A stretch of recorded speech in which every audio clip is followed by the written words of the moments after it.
Je m'appelle Xavier Gilbert, je suis français. Avant d'arriver à Shenzhen, j'habitais à Paris. Je suis arrivé dans le contexte un petit peu particulier des mesures anti-Covid.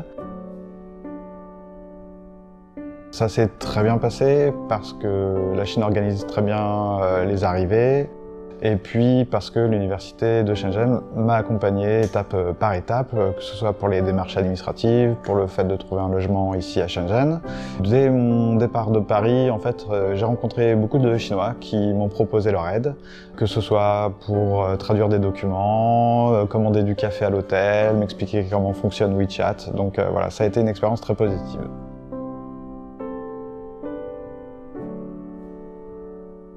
Alors Shenzhen est une ville assez fascinante parce que certes c'est une grande ville, très moderne, très dynamique, mais qui sait offrir aussi un visage plus calme et qui sait être très agréable. Quand j'ai envie de prendre l'air, je marche 30 minutes et autour de chez moi, je peux facilement me retrouver soit au bord de la mer, soit en montagne, soit dans un parc. J'ai découvert toute une vie de quartier très sympathique avec des cafés, des petits commerces, voilà, tout le monde se connaît, c'est vraiment super agréable. Et puis, un de mes passe-temps favoris, c'est la photographie. Et je dois dire qu'il n'y a pas un jour à Shenzhen où ma curiosité n'est pas piquée par des détails, des ambiances.